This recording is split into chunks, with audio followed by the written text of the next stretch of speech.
Hello दोस्तों, आप सभी का वेलकम है चंदा स्टडी में। आप यह दो क्वेश्चन देख रहे हैं। हर एग्जाम के लिए very very most important question है। इनको बड़ी आसानी से सॉल्व करना सीखेंगे। सिर्फ आपको वीडियो के लास्ट तक बने रहना है। इनको सॉल्व करने से पहले आपसे एक रिक्वेस्ट है कि जो छात्र चैनल पर पहली बार आए हैं सब्सक्राइब कर लीजिए तथा बेल आइकन को भी प्रेस कर लीजिए ताकि आने वाली वीडियो का नोटिफिकेशन समय समय पर मिलता रहे। अब शुरू करते हैं बिना देरी। तो सबसे पहले फर्स्ट क्वेश्चन को पढ़ते हैं। क्वेश्चन क्या कह रहा है, यदि गेहूं का दाम 12% बढ़ जाए तो एक आदमी गेहूं का खर्च कितना प्रतिशत कम कर दे कि उसके खर्च में वृद्धि ना हो। तो क्या करना है, देखो इसमें गेहूं का दाम नहीं दिया गया है। क्या है, गेहूं का दाम नहीं दिया गया है। उसमें जी बता रहा कि गेहूं का दाम 12% बढ़ जाए है तो जो आदमी खर्च करता है तो वो अपना खर्च कितना प्रतिशत कम कर दे कि उसके खर्च में वृद्धि ना हो। तो सबसे पहले क्या करेंगे, मानेंगे। बड़े ध्यान से देखते चलना और वीडियो पसंद आए तो एक लाइक करना और अपने दोस्तों को शेयर करना। तो यहाँ पर क्या लिखेंगे, सबसे पहले क्या लिखेंगे, हल लिखेंगे, फिर लिखेंगे माना गेहूं का दाम कितना है, 100 रुपये है। आप कोई भी दाम मान लेना, 200 भी मान सकते हैं। तो क्या मानेंगे, माना गेहूं का दाम कितना है, 100 रुपये है। अब देखिए क्या करेंगे, तो क्या करेंगे, अब जो वृद्धि है तो उसको लिखेंगे, ठीक है ना, वृद्धि प्रतिशत में, ठीक है ना, इसमें प्रतिशत में। तो क्या वृद्धि कितनी है, 12% है, ठीक है ना बच्चों। कितने प्रतिशत है, 12% है। अब वृद्धि को किस में लिखेंगे, रुपए में, ठीक है ना, वृद्धि, ठीक है ना, रुपए में, ठीक है ना बच्चों। तो देखिए गेहूं का दाम कितना है, 100 रुपये है, का कितना है, 12%, ठीक है ना बच्चों। बड़े ध्यान से देखना। तो यहाँ पर क्या हो जाएगा, 100 का की जगह क्या आएगा, मल्टीप्लाई 12, और इस प्रतिशत का बटे में कितना लगता है, 100 लगेगा, ठीक है ना। तो इन 100 से 100 जी क्या हो जाएंगे, कट जाएंगे, तो कितना आ जाएगा, 12 रुपये। यानी वृद्धि कितने रुपए की हुई है, 12 रुपये की वृद्धि हुई है। तो अब गेहूं का दाम कितना हो जाएगा, अब लिखना है यहाँ पर, अब गेहूं का दाम, ठीक है ना, पहले कितना था, 100 रुपये, अब वृद्धि कितने की हो गई है, 12 रुपये की, ठीक है ना बच्चों। पहले कितने का था, 100 रुपये, अब वृद्धि कितने की गई है, 12 रुपये की। तो इनको प्लस करेंगे तो कितना हो जाएगा, 112 रुपये। यानी अब गेहूं का दाम कितना हो गया है, 112 रुपये हो गया है। तो क्या निकालना है अब, कितने प्रतिशत कम कर दें, अब प्रतिशत में निकालना है। तो देखिए अब यहाँ पर क्या करेंगे, देखिए बड़े ध्यान से देखिए। तो देखिए वृद्धि कितने रुपए की हुई है, 12 रुपये की। कितने की हुई है, 12 की। अगर देखिए इसमें से 100 में 12 जोड़ देंगे तो 112 हो जाएगा, और 112 में 12 घटा दें तो कितना आएगा, 100 आएगा। यानी वृद्धि रकम में कितने की हुई है, ये 12 की हुई है। तो यहाँ पर कितना आएगा, 12 रुपये आएगा ऊपर।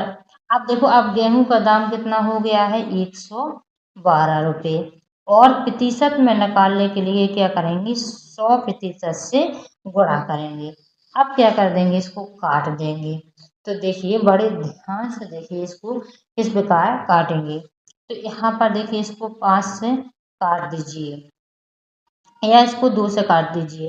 देखिए 2 छक्के कितना हो जाएगा, 12 हो जाएगा, और यहाँ पर कितना हो जाएगा, 2 पंचे 10 और 2 छक्के 12 हो जाएगा। फिर भी इसको कितने से काट दीजिए, 2 से। तो यहाँ पर कितना हो जाएगा, 2 दूनी 4, 2 अट्ठे 16 हो जाएगा, ठीक है ना बच्चों। और यहाँ पर कितना हो जाएगा, 2 तिया 6 हो जाएगा। अभी भी इसको कितने से काट दीजिए, 4 से काट दीजिए। कितने से काट दीजिए, 4 से। तो यहाँ पर कितना हो जाएगा, 7 चौको 28, यानी 4 सत्ते कितना हो जाएगा, 28, और यहाँ पर कितना आ जाएगा, 25 आ जाएगा, कितना आ जाएगा 25 आ जाएगा। ठीक है ना बच्चों।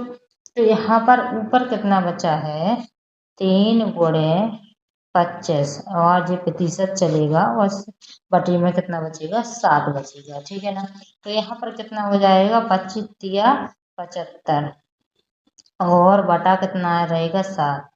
तो इसको भाग देंगे तो कितना आ जाएगा 10 सही 5/7 प्रतिशत।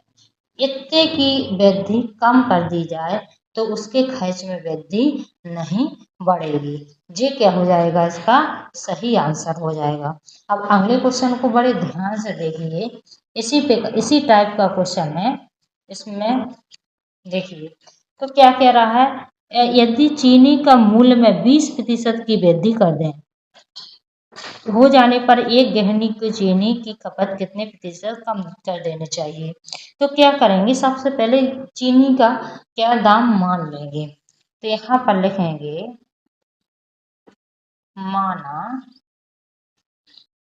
चीनी का दाम कितना है 100 रुपये है। ठीक है ना बच्चों। कितना मान लेंगे 100 रुपये मान लेंगे। अब देखिए वृद्धि प्रतिशत में। ठीक है ना किसमें प्रतिशत में। तो कितने प्रतिशत की वृद्धि हो रही है 20% की वृद्धि हो रही है। अब वृद्धि को किस में निकालेंगे रुपये में निकालेंगे। ठीक है ना बच्चों। वृद्धि रुपये में। ठीक है ना बच्चों। तो यहाँ पर 100 का कितना निकालेंगे 20% निकालेंगे। ठीक है ना बच्चों। कितना निकालेंगे 20%।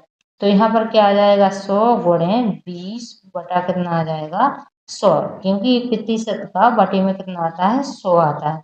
तो यहाँ पर जी 100 से 100 कट जाएंगे तो कितना आ जाएगा 20 रुपये आ जाएगा। ठीक है ना बच्चों। अब देखिए अब चीनी का मूल्य कितना हो जाएगा। अब चीनी का दाम कितना हो जाएगा 100 प्लस कितना है 20 तो कितना हो जाएगा 120 रुपये हो जाएगा। ठीक है ना बच्चों। तो बड़े ध्यान से देखना। यहाँ पर देखिए इसमें कितने का अंतर आ रहा है 20 का आ रहा है। देखिए इसमें से 20 जोड़ देंगे तो 120 हो जाएगा और 20 घटा देंगे तो 100 आ जाएगा। तो देखिए यहाँ पर कितना है 20 ऊपर लिखेंगे। अब चीनी का दाम कितना हो गया है 120 प्रतिशत क्या करने के लिए प्रतिशत लगाने के लिए 100% से क्या कर देते हैं गुणा क्योंकि प्रतिशत में निकालना है बताना है कि कितने प्रतिशत खर्च कम कर दें। तो यहाँ पर देखिए एक जीरो से एक जीरो जो कट जाएगा। ठीक है ना। एक जीरो से एक जीरो जो कट जाएगा। इसको 2 से काट देंगे। किससे काट देंगे 2 से। तो 2 छक्के कितना हो जाएगा 12 हो जाएगा। अब इसको भी 2 से काट दीजिए 2 तिया 6 और यहाँ पर कितना आ जाएगा 50% आ जाएगा। ठीक है ना बच्चों। तो यहाँ पर कितना बचेगा 50% बटा 3 कितना बचेगा 50% 3। तो इसमें भाग देते हैं तो देखो 3 एकम 3 2 बचेगा तो 3 छम कितना हो जाएगा 18 फिर 2 बचेगा तो यहाँ पर कितना हो जाएगा 2/3% यानी 16 सही 2/3% की वृद्धि में कमी कर दीजिए है तो उसके खर्च में वृद्धि नहीं होगी। तो वीडियो कैसी लगी है जल्दी से कमेंट में करके बता दीजिए। अभी तक आपने चैनल को सब्सक्राइब नहीं किया तो सब्सक्राइब कर लीजिए। अब मिलते हैं नेक्स्ट वीडियो में।